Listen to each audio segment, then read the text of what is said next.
Vamos a dar paso a Juan Caldés, representante de la Asociación Judíos en Europa. ¿Qué tal, Juan? ¿Cómo estás? Muy bien, Jano, ¿cómo estamos?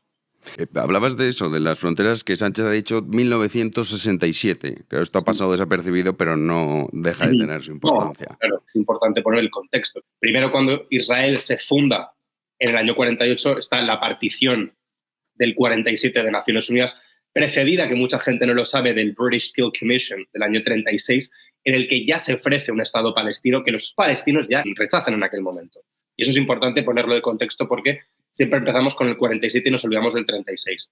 Dicho lo que pasa en el 47, muy sencillo, Jano. Al fin y al cabo, un pueblo que recién sale de la Shoah, un tercio del pueblo exterminado después del Holocausto, acepta, entre ellas, una de las condiciones que es Jerusalén como capital, que será Corpus Sanctum bajo la comunidad internacional, cuando para nosotros y para el pueblo judío es nuestra capital histórica, donde establece el rey David su reinado hace más de 3.000 años, y aún así decimos, ok, perfecto, mejor tener algo que mejor que nada, como decía David Ben Gurion. Es el comienzo de algo, es el comienzo de la nación, de volver a Sion, a la tierra judía. Muy bien, tenemos el Estado.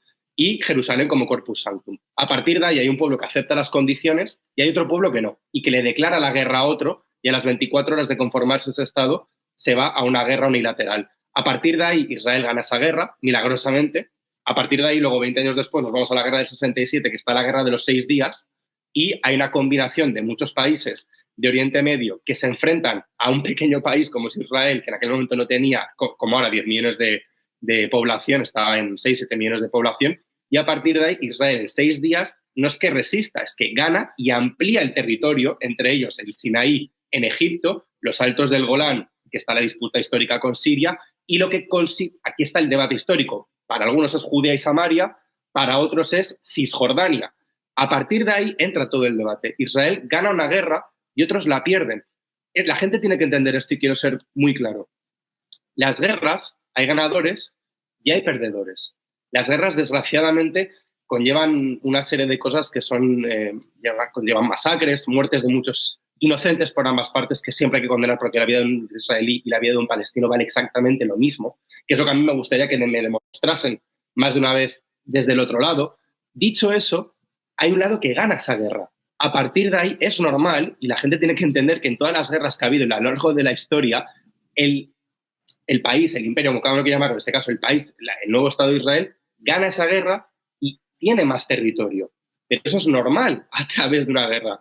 Entonces, volver a esas líneas, como las quieren llamar, del 67, yo lo veo muy difícil. Más que nada porque, y acabaré con esto, desde el año 48 hasta el 67, el reino de Transjordania, que luego es lo que conocemos como la actual Jordania, tuvo una oportunidad para mí, bajo mi juicio, histórica, de decir que esa tierra era suya bajo su totalidad porque la estaba gobernando de facto. Pero en ningún momento se conforma ese nacionalismo palestino como tal hasta que llega Arafat. El nacionalismo palestino que conocemos como tal se concibe después de la dolorosa y humillante derrota del 67. A partir de ahí realmente nace ese nacionalismo palestino de conformarse un Estado palestino y 22 estados árabes en todo lo que conocemos como Oriente Medio y Norte de África. Y a partir de ahí, pues ya esa humillación histórica y llegamos se trazan esas particiones del 67 y bueno, en estas nos encontramos y a raíz de eso es que en el 67 Jerusalén, que como he dicho antes, para el pueblo judío es muy importante,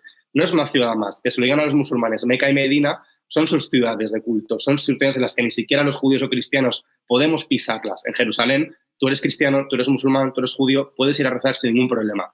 Y está la Waqf jordana que está controlándola de facto en el templo de la mezquita, sin ningún problema. La libertad religiosa es parte del pueblo judío y de la historia de lo que es el Estado de Israel. Dicho eso, la autoridad de Jerusalén, que es nuestra capital indisoluble e indivisible, no se va a poner en tela de juicio después de lo que costó volver a estar anclados después de 2000 años en nuestra tierra ancestral, y eso ni el presidente Sánchez ni cualquier otro presidente lo va a solucionar porque Jerusalén seguirá siendo parte indisoluble, indispensable del Estado de Israel. Pues muy bien, Juan. Mil gracias por habernos aclarado todo esto. Me temo que te tendremos que volver a llamar en el futuro para hablar también de las nuevas ocurrencias del gobierno y luego también, sobre todo, otro día, si te parece, podemos abordar cómo afecta esto a Israel, si realmente en Israel tiene este tipo de llamamientos, algún tipo de alcance para, en este caso, Netanyahu o no. Por supuesto, siempre a tu disposición cuando lo quieras y, bueno, teniendo en cuenta que tenemos el gobierno tan radical socialcomunista que tenemos, pues alguna ocurrencia se les ocurrirá la próxima semana. Así que aquí estamos. Me temo que sí. Un abrazo fuerte, cuídate. Un abrazo, Jano. Hasta la próxima.